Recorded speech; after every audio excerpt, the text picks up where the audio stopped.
list of companies from around the world, including Britain, is exploiting new fields. These oil fields are right in the middle of a battlefield between government troops and separatist rebels fighting an 18-year-old civil war. In the Upper Nile region, the government has been accused of a brutal scorched earth policy in the oil-producing areas, driving out hundreds of thousands of civilians. Our correspondent Andrew Harding reports. On a desert airstrip in northern Kenya, an illegal and potentially dangerous mission begins. This is food aid for southern Sudan, the hungry victims of one of the world's longest-running civil wars. The plane does not have permission from the Sudanese government to fly into the country, so it sneaks into rebel-held territory and up towards the front lines. Somewhere on the parched earth below us live 4 million people displaced by the war, and around them the shallow graves of another 2 million dead.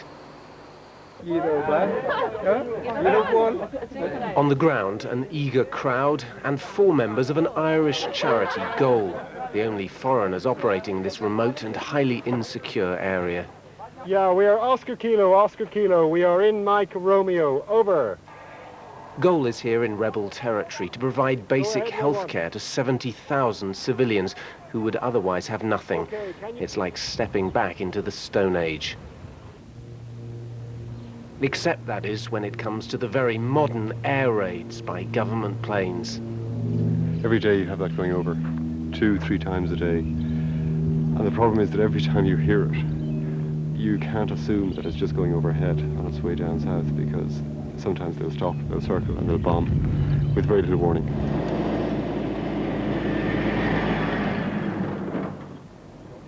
Simon Collins agreed to drive me round his patch. He's been here for over a year, dodging the bombs and the mosquitoes, sharing the same risks as the local population, trapped between an Islamic government and Christian SPLA rebels who are fighting to carve out an independent state.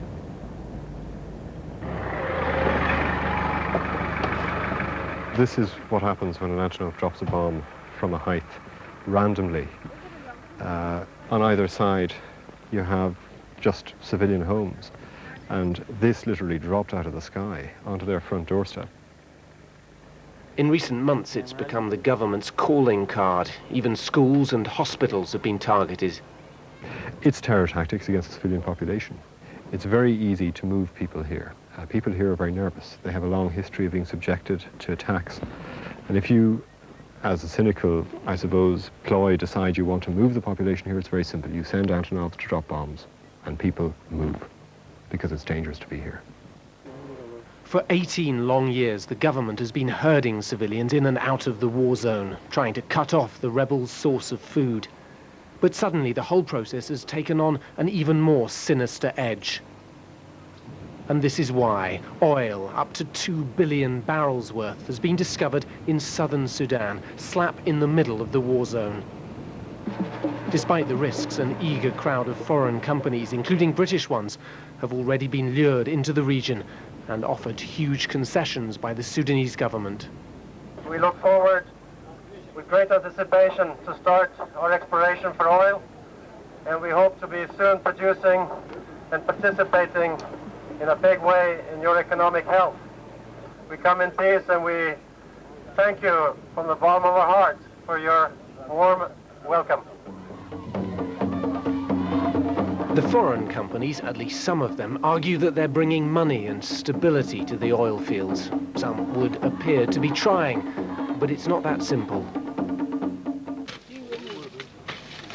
Many of the oil fields lie or lay in rebel territory. Human rights groups have accused the Sudanese government of driving hundreds of thousands of civilians out of those fields, a scorched earth policy of staggering cruelty. The British charity Christian Aid says 48 villages were burned in just one new oil concession last year. The program is to remove everybody here, all the people who are near the oil field, so that they make sure that the oil field is going well. Christian Aid and others argue that the oil industry is fueling the conflict. Companies like Rolls-Royce, which provides engines for the oil pipelines, are not breaking any laws, but critics say they should wait until there's peace before getting involved. I wanted to check out the scorched earth stories for myself. I borrowed a ropey-looking canoe to cross a small tributary of the Nile and headed out into the bush. In a few weeks' time, the rains, assuming they come, will have turned this whole region into the world's largest swamp. The oil fields are not far from here, about 2 days' walk in that direction. We've heard that there's been some more heavy fighting there recently and that more civilians have been forced to flee. Stephen here is a local medic. He's going to show me where some of the families are apparently now sheltering. We found them in the tiny village of Maper. In all, some 200 people had arrived in the last week. Teresa Nyapai and her son Ran were busy searching for food. These people from the Nua tribe survive on a knife edge at the best of times, but any sudden forced displacement can bring starvation fast in a land seemingly forever poised between famines. Teresa and her husband John Wijial say 2 of their children were killed by government forces at the end of February. They told me their home was close to an area where foreign oil men were known to be busy drilling. A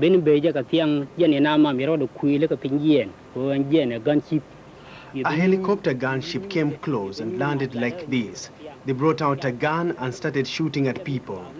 They must have killed 50 people. We don't know why they attacked. It's a civilian target. There are no soldiers in the area.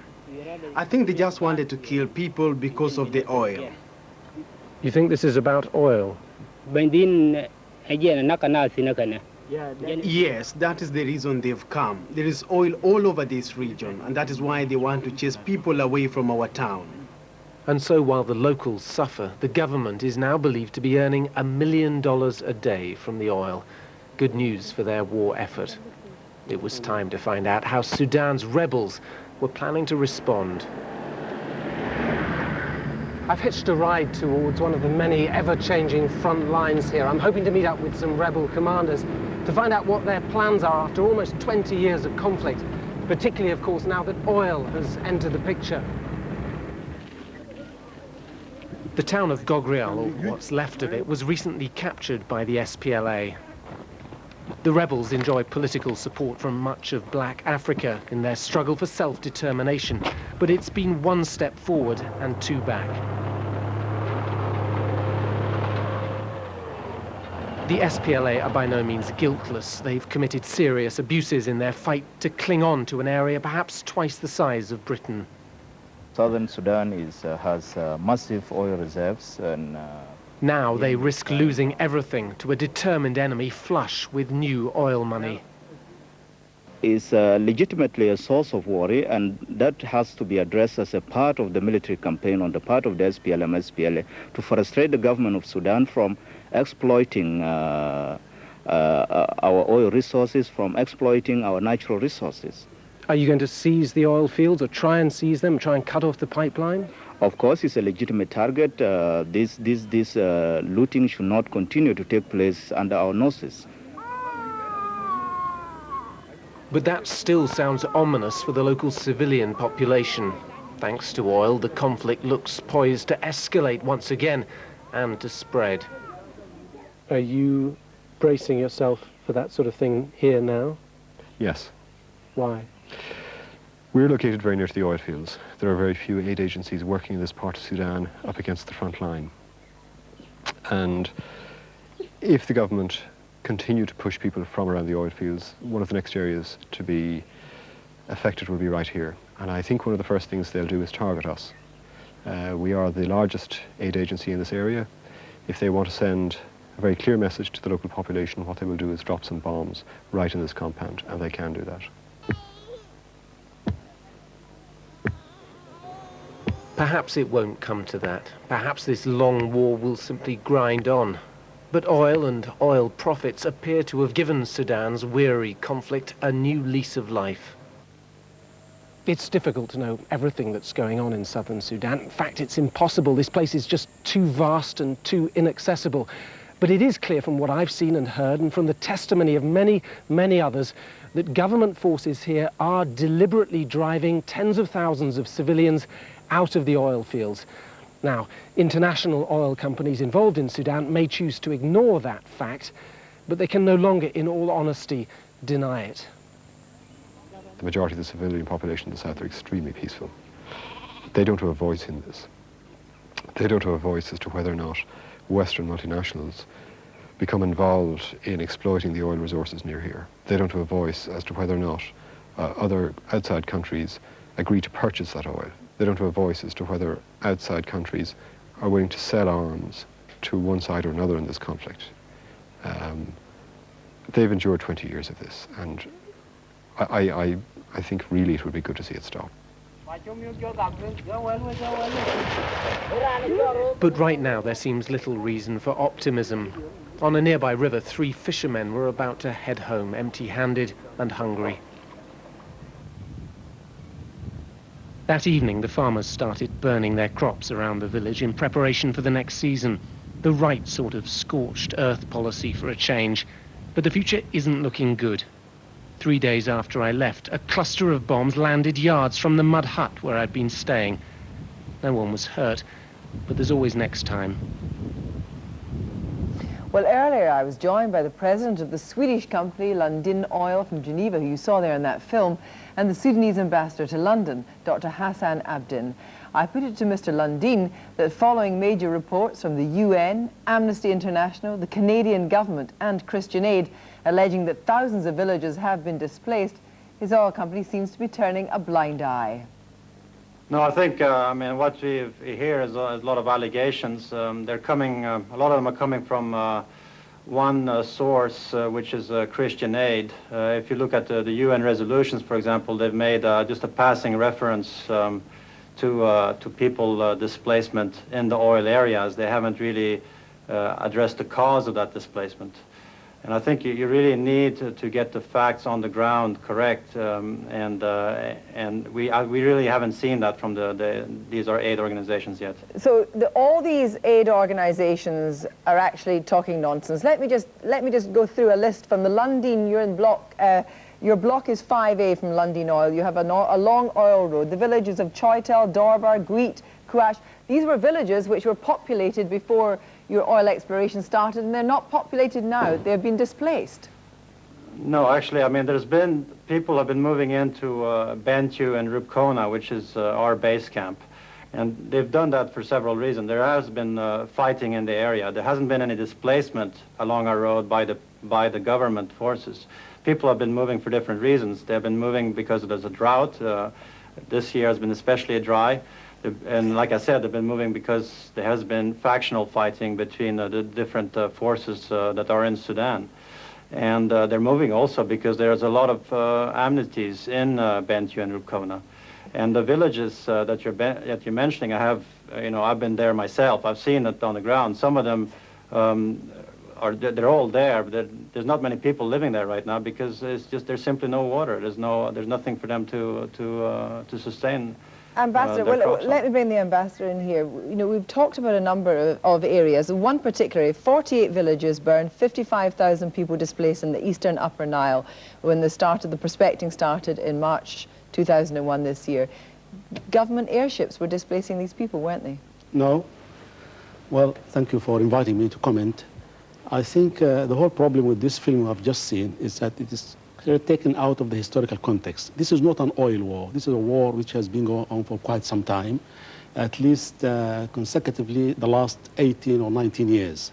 And displacement that has taken place in most areas, including this area in which oil is being explored, came as a result of interfactional fighting in the Upper Nile province, inter-tribal fighting between various factions of the SPLA, of the rebel movement. So to say that they are being evicted forcibly by the government, I think is not correct. Are you telling me that oil companies would be perfectly happy moving into an area of high population? They need the population to be moved so they can get on with their exploration. And indeed, Lundin Oil suspended its drilling because of logistical difficulties and safety considerations in March 2000. 10 months later, it was back in with a long road and airstrip and villagers moved miles and miles and miles away from their homes. Well, this can happen, and Yes. it did happen, but not as a result of forcible eviction, but as a result of moving the people, giving them new plots of lands, building along the road itself. And I think most people in this area would actually welcome the building of a new road. So the villagers that say that government forces bomb from overhead, they're just lying. No. What I'm saying, bombing, is a different question. This is a war. The SPLA, the rebel movement, uses civilian facilities for military purposes. So if it's a civilian target is bombed, this is very accidental. It's not the policy of the government. And actually, it comes as a result of using these civilian sites as military shields for the rebel movement. Let me just ask you, are our estimates right? Are you making $100 million a day from oil? No, we are not, because those who are following the situation closely in Sudan know that this is the consortium. The government share is only 40%, that the Sudan is just beginning to export around just so over 200 million. how much do you make? How much are you making? Much less than that. How much? And anyway, I cannot give you an exact figure, but what I can tell you is that this money is not being used for the war. It's not being so, and yet we have reports that the oil is paying for build-up of Sudanese homegrown arms industry. You do now have a homegrown arms industry, don't you? Okay, let me tell you this. On March the 5th, last month, a parliamentary question was raised in the House of Lords, and the government statement said that military spending in the Sudan has not changed for the last year. Ian Lundeen, what Christian Aid and other organisations are saying is that they want the oil companies currently operating in Sudan to suspend operations until a peace agreement has been sorted out. You won't do that, will you? Well, I'm not sure what will be achieved by that. I mean, if assuming we did pull out, first of all, we're not producing any oil, but assuming the companies that do produce oil pulled out, that would not stop the oil production. It would simply be taken over by others. And but what would stop is all the community development and all the positive things that are happening in the areas of the oil fields and in general in Sudan. And people tend to forget very easily what the positive aspects are for Sudan. But people do say that it's something like a drop in the ocean. I mean, community-based activities are just a shield. A 60-bed hospital, that's nothing. That's right. It's a drop in the ocean, but that's all we can do. I mean, we're not into that side of the business. We're an oil company, so obviously we can. We can't do enough to sustain everybody, but what we've seen in the country... You're providing the government with money and the wherewithal to escalate the war by the purchasing of more weapons, and that indeed has been seen to be the case. No, what's happening now is now that the oil has started to provide an income for the government, it's actually, you can see that the whole economy is improving dramatically. You've seen inflation drop for the first time ever. Sudan has a positive trade surplus. And this has a direct impact on every individual in Sudan. You see from that film, the actual fact is that hundreds of villagers that our reporters saw were being displaced, and they were being displaced because they were being moved out by the activities of government forces. Well, that's been proven. That's been proven by Talisman very recently that it's wrong. They've taken satellite pictures over the last 35 years to actually follow the people, this population displacement or alleged population displacement. And they've actually, what we've seen from these satellite photos, that there's actually been a movement of people into the oil areas. It's actually the opposite. So you actually welcome a lot of villagers coming round the oil station. You want to build up a strong community, do you? Of course, yeah. I mean, for us, a strong community is paramount. We could not work in that area unless we had the blessing of the people who live there. It's that simple. Gentlemen, thank you both. Pupils all over Britain went back to school today, but for 18 children in Northamptonshire, there was no room at any school in their town of